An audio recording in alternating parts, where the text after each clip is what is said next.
The way we work is shifting under our feet, isn't it? I mean, it feels like every single day there's some new AI thing that promises to change, well, everything. It really does. It's moving so fast. So in this deep dive, we're going to try and sift through all that noise, figure out what truly matters about artificial intelligence and its impact on our jobs, our careers, the future, basically. It's quite a landscape to navigate, that's for sure. We've looked at a whole range of sources: academic research, industry analyses, economic forecasts, the works, Right. all to give you, the learner, a clear perspective on what's likely coming down the pike without getting totally lost in, the jargon or just mountains of data. Exactly. The mission here is to pull out the really essential insights. How's AI reshaping jobs? What skills do we actually need? What does it mean for the economy? And yeah, some of the ethical stuff we have to grapple with too. Kind of your essential briefing on AI and work. Yeah, think of it like that. And maybe the first thing to really get is that AI's impact isn't just one single thing. It's more, Right. well, it's got two sides, doesn't it? You've got automation, which is AI taking over tasks humans do now. Right, the replacement aspect. And then there's augmentation. That's where AI acts more like a tool, boosting what humans can do, making us better, faster, maybe smarter at our jobs. Okay, that dual nature feels key. Let's maybe start there. Yeah, it's fundamental, really, to understanding all the changes we're seeing and the ones still coming. All right, let's get a bit more specific then. When we say AI in the workplace, what are we actually talking about? What does it do? So in essence, we're talking about computer systems doing tasks that, well, normally need human intelligence. Things like learning from information, reasoning through problems, understanding language, even perception. Okay. But a really important point, I think, is that experts see AI as a general purpose technology, a GPT. The GPT. Okay, unpack that. Like, you mean like the steam engine or electricity or the internet? That sounds kind of a big deal. It is a big deal, exactly like those. These are technologies that don't just improve one little thing. They have this deep, systemic, long-lasting impact across the whole economy, across society. Wow. And what's really striking this time around is just the sheer speed. Think about ChatGPT hitting 100 million users in, 2 months? Crazy fast. Yeah. Previous GPTs, they often needed a huge infrastructure build-outs, took decades to really spread. But AI, it's kind of building on the digital rails we already have, so its adoption is just supercharged. That context really helps explain why everything feels like it's moving at light speed. Okay, so within this big AI umbrella, what are the main types that are most relevant for, how we actually work day to day? We can kind of break it down into a few key areas. First, machine learning, ML. That's where systems learn from data patterns without needing someone to code every single step. Learning on the job, basically. Sort of, yeah. Then there's natural language processing, NLP. That's about computers understanding and generating human language, talking, We've writing. heard chatbots and translation tools.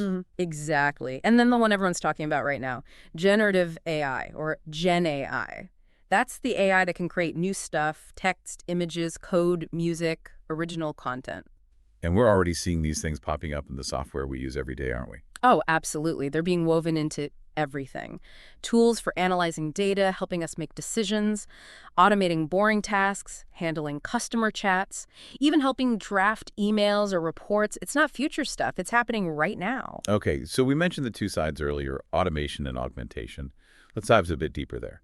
Starting with automation. Yeah. What does that look like in practice? Automation, yeah. It's really about technology taking over tasks humans used to do, especially tasks that are, repetitive, follow clear rules, or involve crunching lots of data. And the goal for businesses is usually efficiency, cost savings. Primarily, yes. Increase efficiency, cut costs. That's often the main driver. Can you give some solid examples, like across different departments? Sure. Think about processing invoices or forms. AI, using something called intelligent document processing, or IDP, can now read and extract info automatically. Big time saver. Okay, no more manual data entry for that stuff. A lot less, anyway. In customer service, you've got chatbots handling the simple, routine questions 24/7. That frees up human agents for the trickier problems. Right. Then there's robotic process automation, RPA. These are software bots that handle structured digital tasks like moving data between your CRM and finance system, or running payroll reports in HR. Very common in finance, Yeah, HR. gotcha. And, of course, manufacturing and logistics robots on assembly lines, moving goods in warehouses, AI figuring out the best delivery routes. That's been happening for a while, but it's getting more sophisticated. So clear benefits for companies in terms of efficiency, lower costs. But the big elephant in the room for many people is, what about the jobs? Job displacement. Yeah, that's the unavoidable question, isn't it? When tech takes over tasks, it absolutely raises concerns about the future of the people doing those tasks. It's a really valid concern. Okay, let's park that concern for a moment and look at the other side, augmentation. How is AI helping humans do their jobs better? Augmentation is, I think, where it gets really interesting for individual potential. Hmm. It's AI as an assistant, a collaborator, boosting our productivity, helping us make better decisions, maybe even sparking creativity. It's about human AI teamwork. Synergy, you mean? Exactly. And we see this playing out everywhere. Healthcare. AI can analyze scans, help doctors spot things faster, giving them more time with the patient. That sounds genuinely useful. Or software development. You've got tools like GitHub Copilot, suggesting code snippets, finding bugs, even writing documentation. Right. Makes developers way more productive. I've heard coders talk about that. For knowledge workers, analysts, marketers, researchers, AI can sift through mountains of data, summarize reports, find insights humans might miss. Education. AI tutors personalizing lessons. Even creative fields, AI helping brainstorm ideas, draft outlines, create initial visuals. It sounds less like replacement and more like giving us superpowers. Yeah. I think I heard the term super agency used. Yeah, McKinsey uses that term. It really captures that potential of augmentation.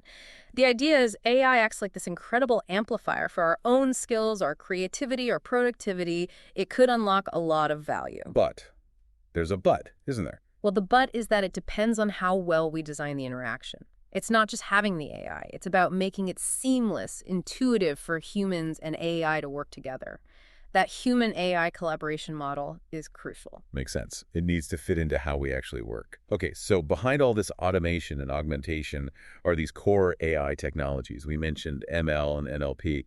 Can we break those down a bit more? Sure. Machine learning is absolutely fundamental. And within ML, you've got different flavors. There's supervised learning, where you train the AI on data that's already labeled. Think spam filters. They learn from examples of spam and not spam. Or predicting employee turnover based on past data. Okay, learning from labeled examples. Then there's unsupervised learning. Here, the AI gets unlabeled data and has to find patterns itself. Good for things like grouping customers into segments, or spotting weird anomalies in financial data or cybersecurity logs. Finding hidden structures. Exactly. And then there's deep learning that uses these complex, multi-layered neural networks. It's particularly good with messy, unstructured data like images or sound, powers things like image recognition for quality control on a production line, or understanding speech commands. Right, and that intelligent document processing, IDP, you mentioned earlier. Yeah, that heavily relies on ML, often deep learning, to actually understand and pull out the right information from invoices, forms, all sorts of documents. Okay, got the ML basics. What about natural language processing again? What are the main techniques and where else do we see it at work? So NLP is all about language. Key methods include things like sentiment analysis, figuring out if text is positive, negative, neutral. Like analyzing product reviews. Perfect example.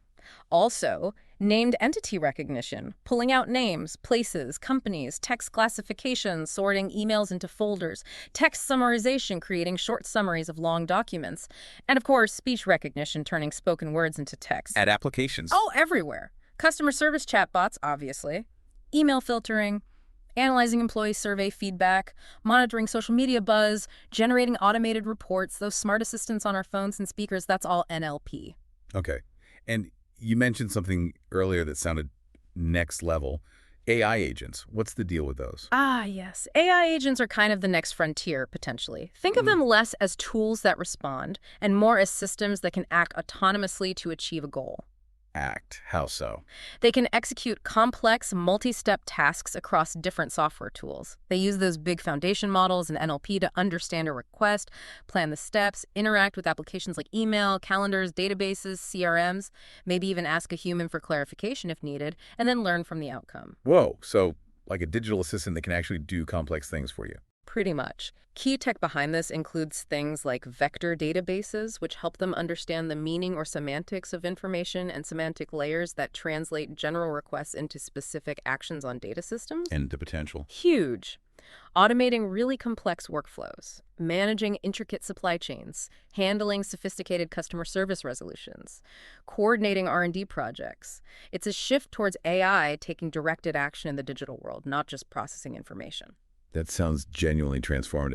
Okay, so pulling all this together, the automation, the augmentation, ML, NLP, these agents, hmm what's the big picture impact on jobs and labor market? What are the main trends? Well, it's definitely complex, multi-layered. A major concern, as we keep saying, is job displacement from automation. Right. Roles heavy on routine cognitive tasks or predictable physical tasks, they're certainly the most vulnerable. We're talking data entry, maybe some clerical roles, certain types of customer service, bank tellers.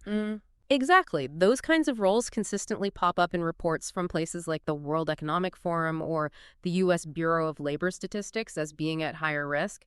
And people have tried to quantify it. The OECD estimated maybe 28% of jobs in their member countries have high automation potential. 28%. Wow. McKinsey suggested Gen AI alone could automate tasks equating to up to 30% of current work hours in the U.S. and Europe by 2030. Goldman Sachs even put out a number equivalent to potentially 300 million full-time jobs globally affected by Gen AI. Those are staggering figures. Right. But people always say, tech revolutions happened before. We didn't all end up unemployed. Is this time different? That's the million-dollar question, isn't it?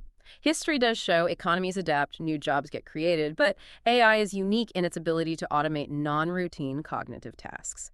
That's the bit that feels different this time and fuels the debate. And the impact won't be even. Some analysis points to women in admin roles, maybe minority groups, being disproportionately affected. And now, with Gen AI, even higher paid white-collar jobs, lawyers, analysts, programmers, are seeing parts of their work potentially automated. It's broadening the scope. So displacement is a real risk. But what about the other side? New job creation. What's emerging because of AI? Yeah, history also shows tech progress creates new, often totally unexpected jobs, and we're absolutely seeing that now.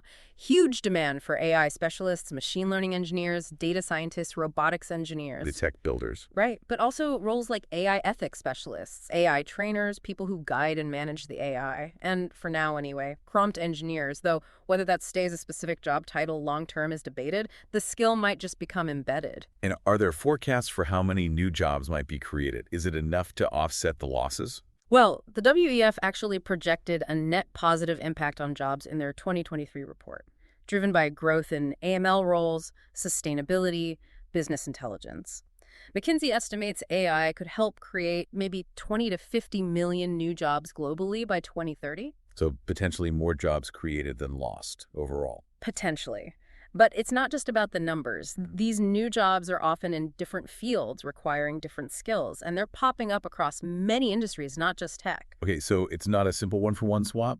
It sounds like the biggest impact might actually be on existing jobs changing. I think that's probably right. That's likely the most widespread effect. McKinsey estimated that while very few jobs are likely to be fully automated soon, something like 60% of occupations have at least 30% of their tasks that could be automated with today's tech. 60%. So most of us will see our jobs change. Yeah. It means the nature of work shifts. Less time on the routine stuff, data gathering, basic processing. More time, hopefully, on the uniquely human skills. Critical thinking, creativity, collaboration, emotional intelligence. Things AI doesn't do well. Can you give some examples of jobs transforming? Think about a doctor. Maybe AI helps with the initial scan analysis or data review, freeing the doctor up for more complex diagnosis, treatment planning, and crucially, patient communication. Yeah. Or a retail worker. Maybe less time stocking shelves manually, more time managing robotic systems or providing personalized customer assistance. A writer might use AI to generate a first draft or do research, but then focus their effort on crafting the narrative, the analysis, the unique voice. Right, using it as a tool. Exactly. HR pros using AI for initial resume screening, then focusing on interviews, culture fit, nuanced assessment. Even that prompt engineer role, maybe it evolves from a dedicated job to just a core skill everyone needs, like knowing how to use a search engine effectively today. So it sounds like we're heading towards a much more fluid labor market, more churn, more transitions. That seems highly likely. Displacement, creation, transformation, it all adds up to more movement. McKinsey projected something like 12 million occupational transitions needed in both the US and Europe by 2030. Just people needing to shift roles or significantly reskill. And that brings risks, right? Like inequality. Yeah, there's a real risk of labor market polarization. You might see growth at the top end, high-skill AI jobs, and growth at the bottom end, lower-skill service jobs that are harder to automate. But the middle-skill, routine jobs could get squeezed. That could definitely worsen wage inequality. Although, didn't you mention some researchers think AI could actually help rebuild the middle? Yes, there is that counterargument from economists like David Otter. They suggest augmentation could boost the productivity of workers without advanced degrees, potentially making middle-skill jobs more valuable again. It's a key debate. Complex picture. And it probably varies a lot by country and region, too. Absolutely. Depends on the industrial structure, education system, government policies. It won't look the same everywhere. We've got a table summarizing some of this projected growth areas, like AI specialists, data analysts, versus declining roles like data entry clerks, tellers. The AI link is pretty clear. It really highlights the shift, doesn't it? Where the demand is growing and where technology is automating existing tasks. It's tangible. Okay, let's pivot now to the wider economy. What are we expecting in terms of things like productivity and overall economic growth? This is another really big area of discussion. For years, economists have talked about the productivity paradox, all this amazing tech, but relatively slow productivity growth overall. Right, we haven't seen the massive boom some expected from computers and the internet, macroeconomically speaking. Exactly. So the huge question is, can AI finally break that logjam? Can it unleash a new wave of significant productivity gains? And what's the early evidence saying? Are we seeing productivity boost where AI is actually being used? At the micro level, specific tasks, specific companies, yes, there are promising signs. Studies have shown productivity increases in call centers using AI assistants, faster and better output in some writing and coding tasks, improved efficiency in software development. Some surveys show workers using Gen AI save a decent chunk of time. Okay, so it can make things faster or better in specific cases. Yes, businesses that strategically adopt AI often report efficiency gains, cost reductions, but translating that micro-level success to the whole macroeconomy is the tricky part. Why is that? What are the hurdles? Well, historically, these big general-purpose technologies take time to diffuse. There's often what economists call a J-curve effect, an initial dip in productivity as companies invest, reorganize, retrain before the gains really kick in. And honestly, widespread deep AI adoption across all sectors is still relatively low. Many firms are just experimenting. So it takes time for the ripples to spread wide enough to lift the whole tide. Pretty much. So while the potential is there, the big macro impact might still be some years away. What are the forecasts saying then? Are economists generally bullish on AI eventually boosting growth? The forecasts are varied, but generally optimistic about the potential. McKinsey, for instance, projects Gen AI alone could add, say, zero point 0.1 to zero point 0.6 percentage points to annual labor productivity growth globally, and even more when you add other automation. Goldman Sachs sees a potential 1.5 percentage point productivity lift over 10 years. Those sound like significant boosts if they materialize. They would be. Others, like the IMF, are maybe a bit more cautious, forecasting more modest gains in the medium term for places like Europe. And some economists, like Daron Acemoglu, are quite cautious, projecting maybe less than 0.5% cumulative productivity growth from AI over the next decade. So a real range of views. But the potential for a boost seems widely acknowledged. Yes. The uncertainty is more about the magnitude and the timing. And if productivity goes up, that should mean GDP growth follows, right? That's the standard economic link, yes. Higher productivity should translate into greater economic output. And here, too, the forecasts, while varying, are often substantial. McKinsey talks about AI adding trillions to the global economy by 2030. Goldman Sachs suggests a 7% global GDP boost over 10 years. PwC had a huge number, up to $15.7 trillion globally by 2030. Wow.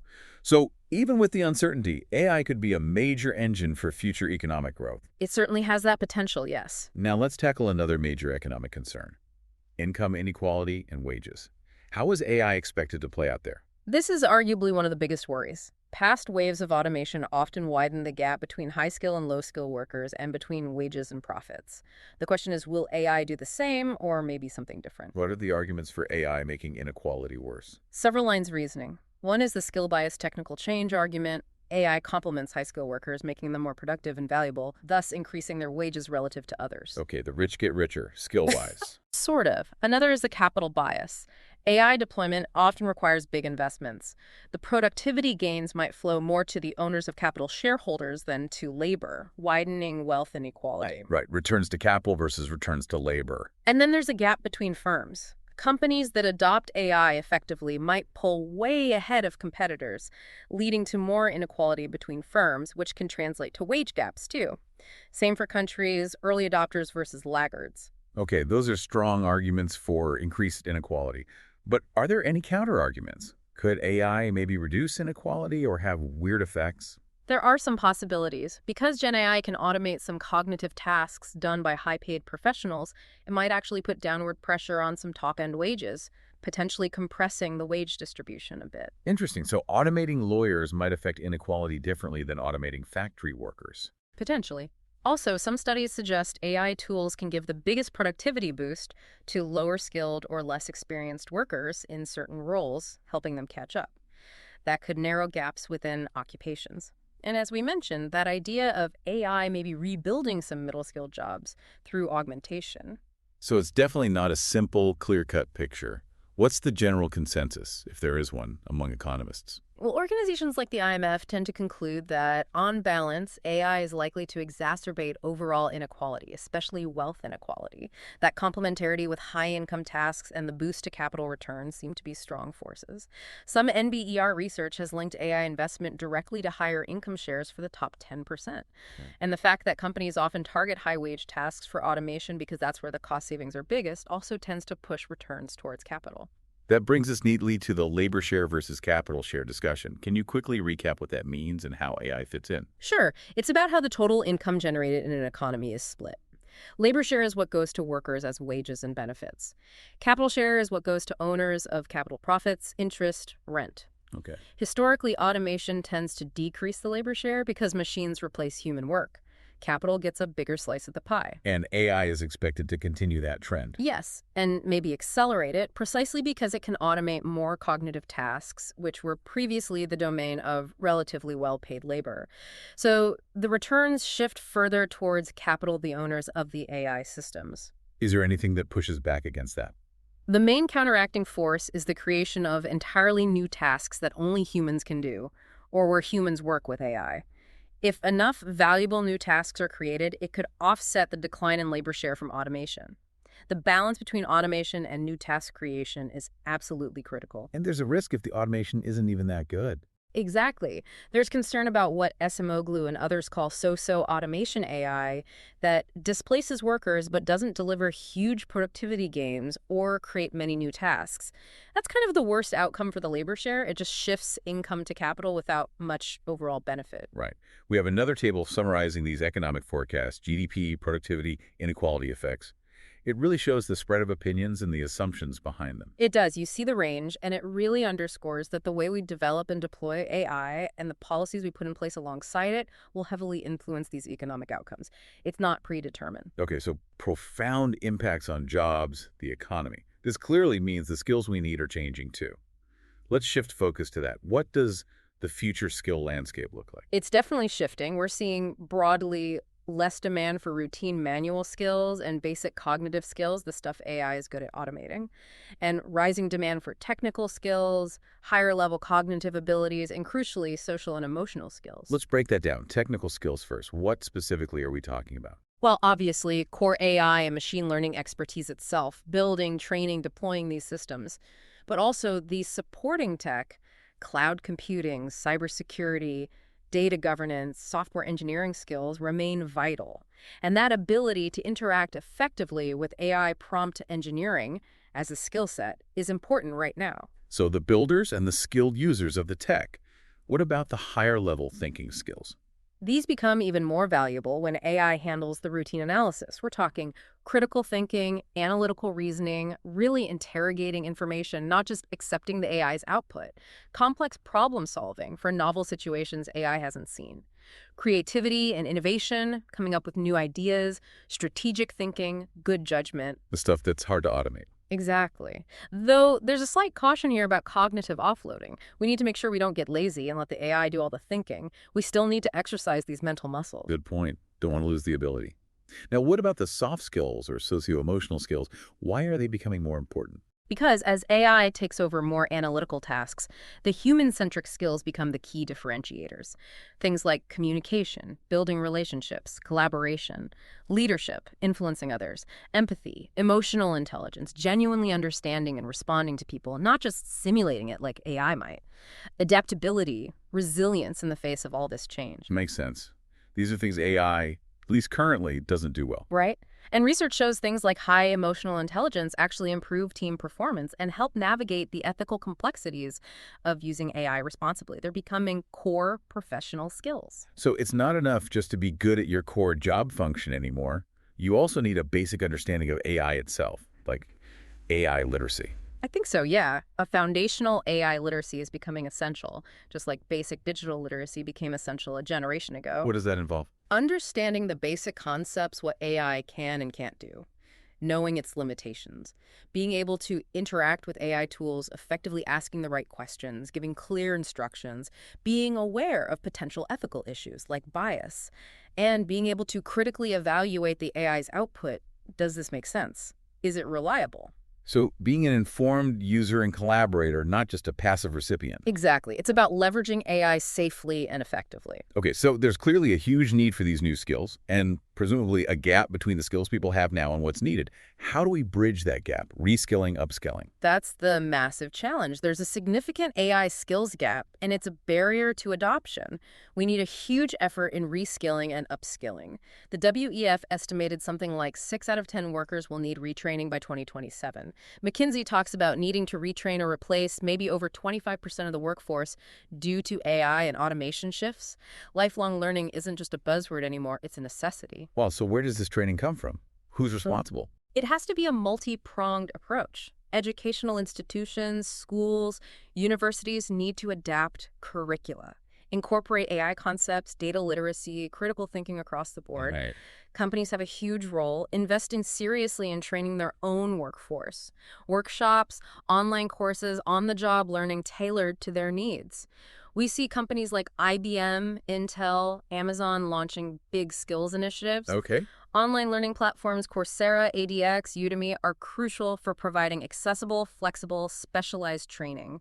Micro-credentials might become more important. In government, public policy. Absolutely. Public-private partnerships are key. Governments working with industry and education to create large-scale, relevant training programs. We see examples like partnerships between universities and tech companies, initiatives funded by the EU, state-level collaborations. It needs a concerted effort from everyone. We have a table here showing these key skills: technical, cognitive, socio-emotional, AI literacy. It really emphasizes how they all kind of fit together, doesn't it? It does. It's not about choosing one. It's about developing a blend of these skills to thrive in an AI-augmented workplace. They all complement each other. Okay, this has been a lot about the impact and the skills, but we can't talk about AI without getting into the ethical considerations and governance. That feels hugely important. Absolutely critical. If we don't get the ethics and governance right, the potential downsides could be severe. So what are the main ethical minefields we need to navigate in the workplace? Algorithmic bias seems like a big one. It is. Bias can creep into AI systems in many ways through biased training data, the design choices made by developers, or even biased human oversight. And how does that show up at work?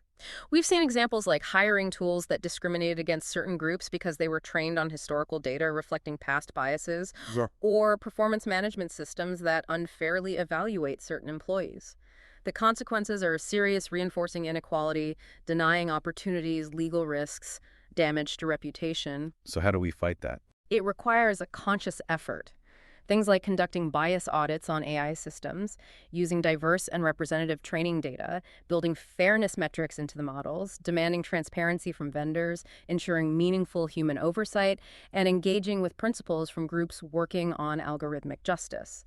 But it's not just a technical fix. It requires looking at the broader context and processes, too. Okay, bias is one. What about worker surveillance and privacy?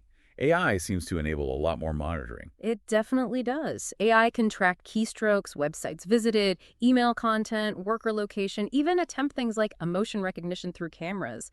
This raises huge ethical flags. Yeah, sounds creepy. It's about the invasion of privacy, but also the erosion of worker autonomy.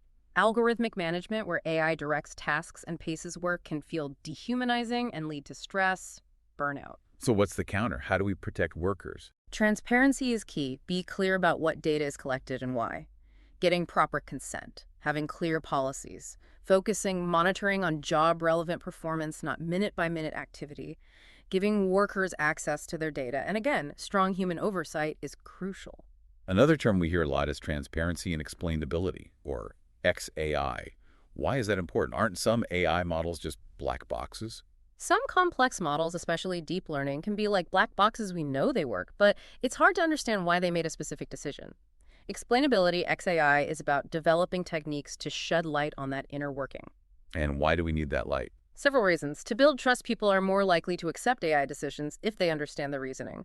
For accountability, if something goes wrong, we need to know why. To detect and correct bias. To improve the AI's performance by understanding its weaknesses. And increasingly, for regulatory compliance laws like GDPR in Europe mention a right to explanation, and the new EU AI Act has strong transparency requirements for high-risk systems. So we need ways to peek inside the box. Yes, or design the systems to be more inherently interpretable from the start. There's a whole field dedicated to XAI techniques. Okay, that leads to accountability. If an AI makes a mistake, who's responsible? The developer, the company using it, the AI itself. That's a really thorny issue, especially with complex AI developed and deployed by multiple actors and those black box challenges. It's hard to pinpoint blame. So what's the solution? We need clear accountability frameworks, defining roles and responsibilities for AI development, deployment, oversight, having traceability, being able to track how a decision was made, establishing mechanisms for redress when things go wrong. Existing legal frameworks are being tested, and there are calls for AI-specific regulations to clarify liability. Which brings us to governance frameworks and policies more broadly. What's happening there? There's a growing international consensus on the need for AI governance. The OECD AI principles are influential, focusing on things like inclusive growth, human-centered values, fairness, transparency, robustness, accountability. And specific laws. The big one is the EU AI Act. It takes a risk-based approach. Systems deemed high risk, like AI used in recruitment, worker monitoring, performance evaluation, promotion decisions face strict requirements. What kind of requirements? Things like using high-quality data, having risk management systems, ensuring transparency, enabling human oversight, maintaining accuracy and security. It also outright bans certain unacceptable risks, like AI for social scoring by governments. So regulation is starting to take shape. Yes, and it emphasizes things like protecting fundamental rights and ensuring worker voice in how AI is implemented in the workplace. That involvement of workers is seen as really important. Okay, looking ahead then, considering all these impacts, skills needed, ethical challenges, how do we navigate this future? What are the key strategies and potential scenarios? Successfully navigating this requires proactive strategies at multiple levels: policy, organizational, individual. Let's start with policy. What can governments do to support workers through this transition? A major focus needs to be on worker transition support. Heavy investment in those reskilling and upskilling programs we talked about. Some propose ideas like AI adjustment assistance, similar to trade adjustment assistance, maybe with tax incentives for apprenticeships, partial unemployment benefits if hours are cut, wage insurance. Strengthening social safety nets generally will be important. What about things like universal basic income, UBI? That comes up a lot in AI discussions. It does. UBI is debated as one potential response to large-scale job displacement. The idea is to provide a basic level of economic security, allowing people time to retrain or pursue other activities. This is controversial. Very. There are arguments for it: security, enabling transitions. But huge concerns too: costs, potential inflation, effects on work incentives, political feasibility. It's probably best seen as one potential tool in a broader strategy, not a silver bullet. We have some evidence from pilots and things like the expanded child tax credit in the U.S., but the debate is far from settled. What else on the policy front? Strengthening labor rights and worker voice, ensuring workers have a say in how AI is deployed and that benefits are shared. Tax policy could play a role, maybe adjusting taxes to incentivize investing in humans versus just automation. Wow. And directing R&D funding towards AI that augments workers, not just replaces them. And of course, implementing and enforcing regulations like the EU AI Act. Okay, that's policy. What about strategies for organizations, for companies? Companies need strong leadership and a clear vision for how AI fits. Fostering a culture of experimentation, trying things out with pilot programs. Critically, redesigning work processes for effective human-AI collaboration, really focusing on that augmentation potential, not just chasing automation efficiencies, investing heavily in their people, reskilling and upskilling aligned with future needs, and embedding ethical deployment and governance from the start, bias audits, transparency, accountability frameworks. It requires bold goals, not just incremental tweaks. And when we look out further, what are the big picture scenarios people paint? The optimistic versus pessimistic views. You definitely see both extremes. The techno-optimists envision a future of unprecedented productivity, maybe even abundance, AI enhancing human capabilities, leading to more fulfilling jobs, democratizing expertise, improving quality of life, freeing us from drudgery. Thinkers like Eric Brynjolfsson focus on the augmentation potential. Some VCs even talk about a post-scarcity utopia. Sounds nice. What about the pessimists? They paint a darker picture. Widespread technological unemployment, massively increased inequality, de-skilling of many jobs, pervasive surveillance and control eroding worker autonomy and privacy, potential for significant social disruption. People like Geoffrey Hinton, despite his pioneering work, express concerns and emphasize the need for equitable wealth distribution. Asimoglu worries about that so-automation leading to stagnation and inequality. So utopia or dystopia? Which is it? Well, the reality is probably neither extreme is inevitable.